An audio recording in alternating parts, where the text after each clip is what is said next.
Hello, and we have just hit the end of week 1 of NaNoWriMo 2021. My name is Morgan Hazelwood, and this is my 7th time doing NaNoWriMo in the last 8 years. I skipped 1 year because my life was a little busy that November. I was moving, starting a new job, divorcing my ex, and hosting Thanksgiving for like 20 people. So I skipped that year. But other than that, I have actually won 6 out of the last 7 NaNoWriMos.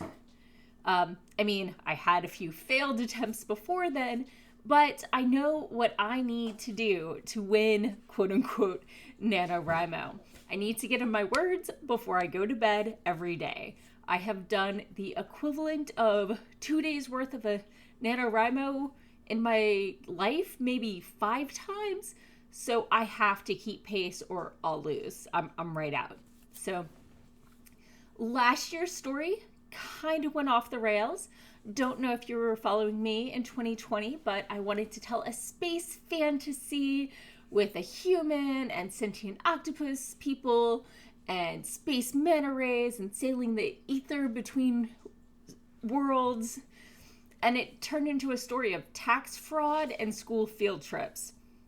School field trips with like 100 little baby octopi, but still, not the story I wanted to tell. Now, I'm not saying all stories when they go off the rails are bad. Definitely not. Mine evolve as they go along, but that wasn't the story I wanted to tell. So this year for NaNoWriMo, I'm a little bit of a rebel. I did not start a new project fresh. I brought over about 22,000 words, but I'm not counting them towards my target goal. As expected, I'm pretty much keeping pace. I'm hitting about 1,700 words per day. And so let's see. Right now, I am sitting pretty with 13,384 words so far. And for day 7, you should be sitting at I'm what? 1 day ahead. So over 7 days, I have built up a little bit of wiggle room, which is helpful, but I hope to not use it. One of the things I like to do is get my words in and then write for maybe 5 more minutes, just enough to finish that paragraph, that thought, what have you. And that builds me up a little buffer, but I still try to make sure that I'm only using that I'm hitting that 1667 words per day, even if I have that buffer, rather than just hitting the word count goal for the day. Obviously, if things happen, family things come up, work blows up, that way I have more wiggle room. So that's the key to me for winning NaNoWriMo. I know November does not work for everyone. I know that plenty of people have things in their lives that they just can't schedule around. And I'm fortunate to be in the position I am, that my work settled down just in time for November, and that, I have no other pressing engagements in November. I'm not hosting Thanksgiving or anything like that.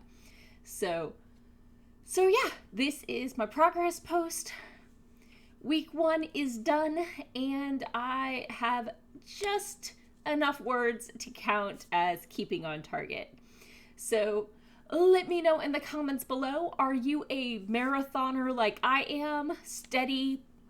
Slow and steady wins the race? Or are you the type of person who binge writes on the weekend? Or is winning NaNoWriMo already a pipe dream and you're just hoping to get more words at the end of the month than you started the month with? In any case, I believe that, anything that NaNoWriMo inspires you to write that is more than you would have done otherwise is a win. It's entirely honor system, but the community is just so good and so encouraging, and I'm happy to be a part of it. And that's why I try to I time my writing cycles so that I can participate in NaNoWriMo whenever possible. And since I'm not published yet, my months can shift until it aligns. So if you are an agent and you'd like to represent my first story, talk to me. But otherwise, good luck if you are a fellow NaNoWriMo person. Tell me about your projects. I love to hear and, procrastinate by reading them. And I'll be back next week to check in and let you know how I'm doing. Have a great week. Good luck with your writing. Bye-bye.